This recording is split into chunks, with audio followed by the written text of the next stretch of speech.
નમસ્કાર દોસ્તો, UR21 channel પર આપ સૌનું સ્વાગત છે। આજે હું તમારી સમક્ષ રિસન્ટલી જે ગુજરાત ક્રિકેટ એસોસિએશન અને ચિરીપાલ ગ્રુપ દ્વારા આયોજિત ક્રિકેટ પ્રીમિયર લીગનું જે આયોજન થયું SGP ખાતે એનું ટોટલી એનાલિસિસ લઈને આવ્યો છું અને આ ટુર્નામેન્ટ કેમ મહત્વની છે એ બાબતે તમારી સાથે સામે વાતચીત કરવા આવ્યો છું।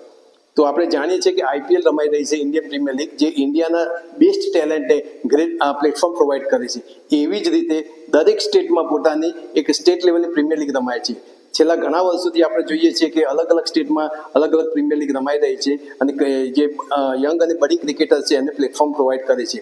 પરંતુ ગુજરાતમાં ડિસ્ટ્રિક્ટ લેવલની અલગ અલગ T20 ટુર્નામેન્ટ રમાઈ રહી હતી, પરંતુ સ્ટેટ લેવલની કોઈ ટુર્નામેન્ટ હમણાં સુધી T20 ટુર્નામેન્ટ રમાતી નહોતી। પણ આ વર્ષે એક અદ્ભુત ઇનિશિયેટિવ ચિરીપાલ ગ્રુપ, જેના સાથે આપણા રાજ્યસભા સાંસદ જે છે નરહરિભાઈ અમીન, એમના એક વિચારથી અને ગુજરાત ક્રિકેટ એસોસિએશનના સેક્રેટરી અનિલ પટેલ અને સાથે સાથે BCCIના સેક્રેટરી સચિવ એવા જય શાહના સહયોગથી એક SGP ખાતે એક ટુર્નામેન્ટ આયોજિત કરવામાં આવી અને ટુર્નામેન્ટનું નામ હતું ચિરીપાલ ક્રિકેટ પ્રીમિયર લીગ, જેમાં ગુજરાતનું બેસ્ટ ટેલેન્ટ અંડર-23 અને સિનિયર ક્રિકેટમાંથી બેસ્ટ ટેલેન્ટને આઈડેન્ટિફાઈ કરવામાં આવ્યું અને એમને અલગ અલગ 6 ટીમમાં ડિસ્ટ્રીબ્યુટ કરવામાં આવ્યું। જે પહેલી ટીમ હતી હેરિટેજ સિટી ટાઇટન્સ, જેના કેપ્ટન હતા ઉર્વિલ પટેલ, જે ઓલરેડી IPL રમી ચૂક્યા છે।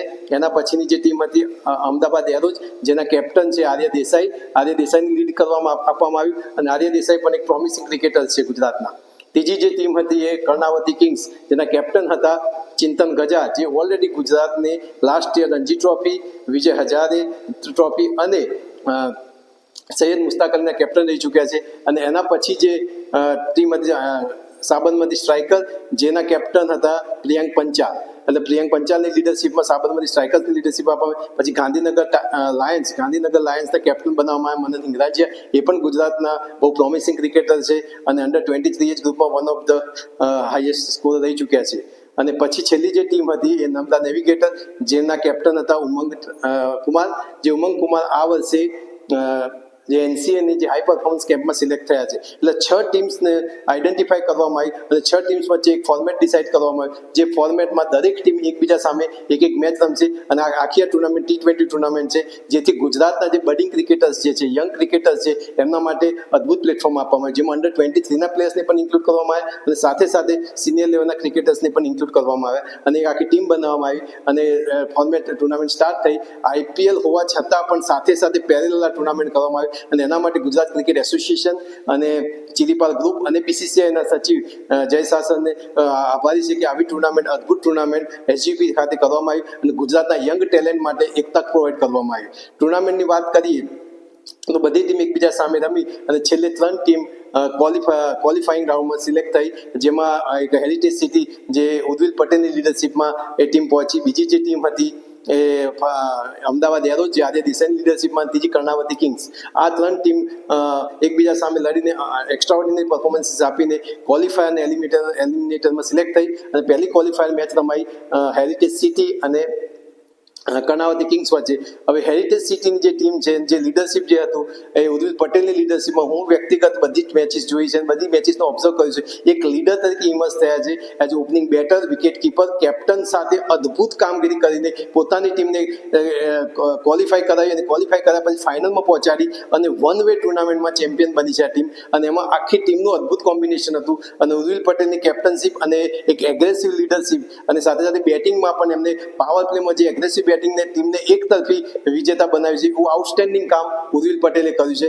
એમને હાઈ સિક્સીસ પણ ફટકારી છે ઉર્વિલ પટેલે, સૌથી વધારે એક વિકેટ કીપિંગમાં પણ સારું કામ કર્યું છે અને સ્ટ્રાઇક રેટમાં પણ સૌથી આગળ રહ્યા। એટલે એક લીડર તરીકે ઇમર્સ થયા છે અને ભગવદ્ ગીતામાં પણ કહ્યું છે કે યદા અચલિતિ શ્રેષ્ઠસ્થ તદ્દેવતરો જના સંયત પ્રમાણુ કૃતે લોકસ્ધનુ વર્તે, how behaves the best of men so behaves the rest of men, his example they will so saying he did so we did so. એટલે એક લીડર જે છે એ લીડ ફ્રોમ ધ ફ્રન્ટ કર્યું છે ને એક લીડરશીપનું એક્સ્ટ્રાઓર્ડિનરી એક્ઝામ્પલ આપ્યું છે। અને સાથે સાથે જે સામેની જે ટીમ રનર્સઅપ બની એ અમદાવાદ એરોઝ હતી, જે આર્ય દેસાઈ જે યંગસ્ટર છે અને જુનિયર ક્રિકેટથી બહુ સારું પ્રદર્શન કરી રહ્યા છે અને એમની કેપ્ટનશીપમાં એમની ટીમમાં જે પહેલા બેટિંગ આઉટસ્ટેન્ડિંગ બેટિંગ ઓર્ડર હતું, જેમાં હું કહું છું કે SA સ્મિથ પટેલ, આર્ય દેસાઈ, સ્મિથ જે પટેલ અને આર્ય રાઠોડ, આ 4 બેટ્સમેને આઉટસ્ટેન્ડિંગ પરફોર્મ કરીને ટીમને ફાઇનલ સુધી પહોંચાડી છે। એમાં સ્મિથ પટેલ તો આખી ટુર્નામેન્ટના હાઈએસ્ટ રન ગેટર રહી ચૂક્યા છે, ઓપનર બેટ્સમેન હતા અને સ્મિથ જે પટેલ વિકેટ કીપિંગ બેટ્સમેન તરીકે પણ સારું આઉટસ્ટેન્ડિંગ પરફોર્મન્સ આપ્યું છે. આદિત્ય દેસાઈ જેમને પહેલી હાફ સેન્ચુરી પણ આ ટુર્નામેન્ટમાં ફટકારી હતી અને સારી લીડરશિપ પણ કરી અને ટીમને ફાઇનલમાં પહોંચાડી હતી.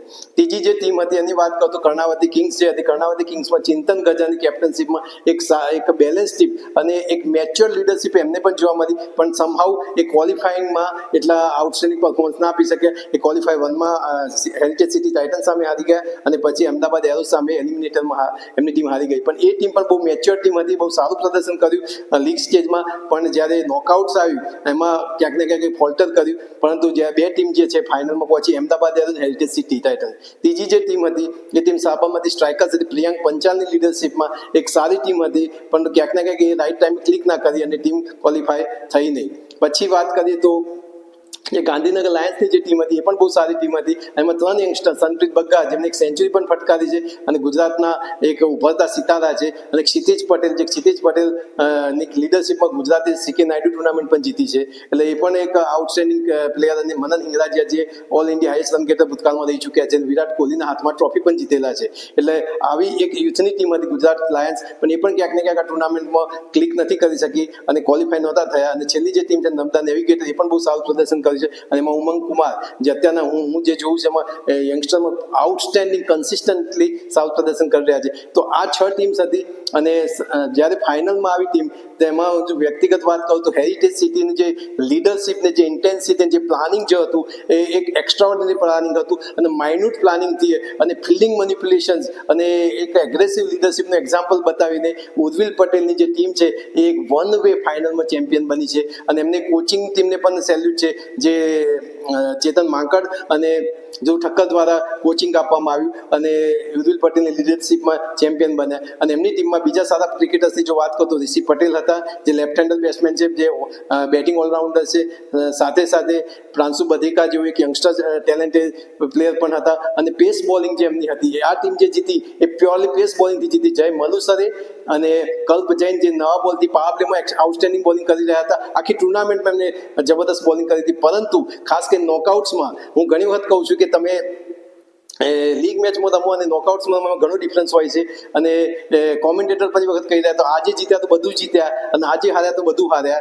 અને કહેવાય છે કે બેટર્સ વિન યુ મેચિસ અને બોલર્સ વિન યુ ચેમ્પિયનશિપ. અને ફાઇનલ અને ક્વોલિફાયમાં એ જ થયું કે જે હેરિટેજ સિટી ટાઇટન્સની જે ઉર્વિલની લીડરશિપમાં જે ટીમ હતી એમાં આઉટસ્ટેન્ડિંગ બોલિંગ, એટલે આ ટુર્નામેન્ટમાં વન વે પેસ બોલિંગથી આ લોકો જે ચેમ્પિયન બન્યા છે. એમાં શરૂઆતમાં જય મલુસર અને કલ્પ જૈનની બોલિંગ, કલ્પ જૈન જે યંગસ્ટર જે છે એ લાઇન લેન્થવાળી જે ભુવનેશ્વર કુમાર અને આપણે સંદીપ શર્મા ટાઈપની બોલિંગ ફેંકીને એક સુપર બોલિંગ ફેંકીને બધાને ઇમ્પ્રેસ કર્યા છે. અને પછી એમના બે પેસ બોલર જે સૌથી એક્સપિરિયન્સ પેસ બોલર હતા એવા હેમાંગ પટેલ જે ઓલરાઉન્ડર છે, જે કમ્બાઇન્ડ ડિસ્ટ્રિક્ટમાંથી આવે છે, અને બીજા જે પેસ બોલર હતા એ દુશાંત સોની જે બહુ જ એક્સપિરિયન્સ હતા. એટલે આ ટીમનું જે બેલેન્સ હતું, અને સાથે સાથે એક પેસ બોલર સેનિલ જેસોલિયા જે લેફ્ટ હેન્ડર પેસ બોલર લાવ્યા હતા. એટલે 5 પેસ બોલર અને એમને બીજા ઇમ્પેક્ટ પ્લેયર તરીકે પ્રાંશુ બધેકાનો યુઝ કર્યો. અને ઘણી વખત એમને રિંકેશ વાઘેલા જે ઓફ સ્પિનર છે, જે રણજી ટ્રોફી પણ રમી ચૂક્યા છે. એટલે એમનું એક ટીમ વર્ક જેની વાત જે છે, એક ઇન્ટેન્સ અને એક પરફેક્ટ પ્લાનિંગ સાથે, નાના પ્લાનિંગ સાથે આ ટીમ રમી અને જ્યારે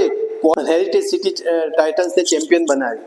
અને ઓવરઓલ જો ટુર્નામેન્ટની વાત કરીએ તો ઘણા પોઝિટિવ આઉટકમ મળ્યા છે.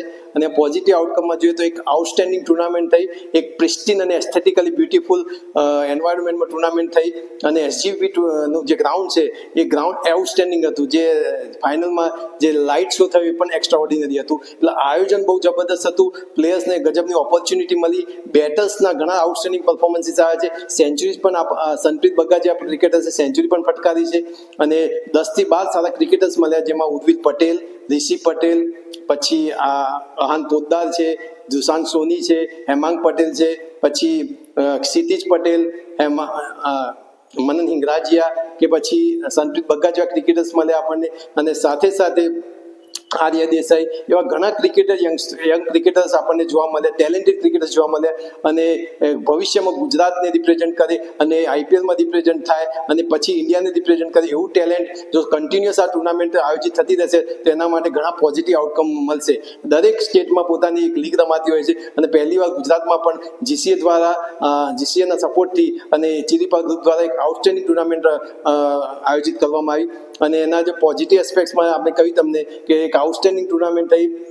બેટર્સ ઘણા સારા જોવા મળ્યા, સારા પેસ બોલર, ખાસ કરીને આ ટુર્નામેન્ટમાં આપણને પેસ બોલર સારા જોવા મળ્યા છે, કારણ કે ગ્રાઉન્ડ્સની જે સાઇઝ હતી એ પ્રમાણે સ્પિનર્સ માટે થોડું ચેલેન્જિંગ હતું. એમાં લેફ્ટ આર્મ સ્પિનર્સ હતા, પણ લેફ્ટ આર્મ સ્પિનર્સને જે પરચેજ જોઈએ એવું મળ્યું નથી. બે સ્પિનર સૌથી વધારે ઇમ્પ્રેસ કર્યા, એમાં એક સ્પિનર છે સિદ્ધાર્થ દેસાઈ, જે ઓલરેડી ગુજરાતને રિપ્રેઝેન્ટ કરી રહ્યા છે, અને આઉટસ્ટેન્ડિંગ સ્પિનર છે. અને બીજા છે મનીષ ગોવિંદ શર્મા, જે થોડા મિસ્ટ્રી સ્પિનર છે, જે બહુ જ અદ્ભુત પ્રદર્શન કર્યું છે. એમની બોલિંગ ઘણી સારી હતી, અને બીજા પણ ટેલેન્ટેડ સ્પિનર સારા એવા હતા. પરંતુ એક વસ્તુ મેં ઓબ્ઝર્વ કરી કે કોઈ રિસ્ટ સ્પિનર જોવા ના મળે, જે આપણા ગુજરાતના રવિ બિશ્નોઈ છે અને પિયુષ ચાવલા છે, એમની લેગસીને કન્ટિન્યુ કરે અને ગુજરાતને ભવિષ્યમાં રિસ્ટ સ્પિનર મળે, એવા કોઈ રિસ્ટ સ્પિનર જોવા ના મળે. આપણે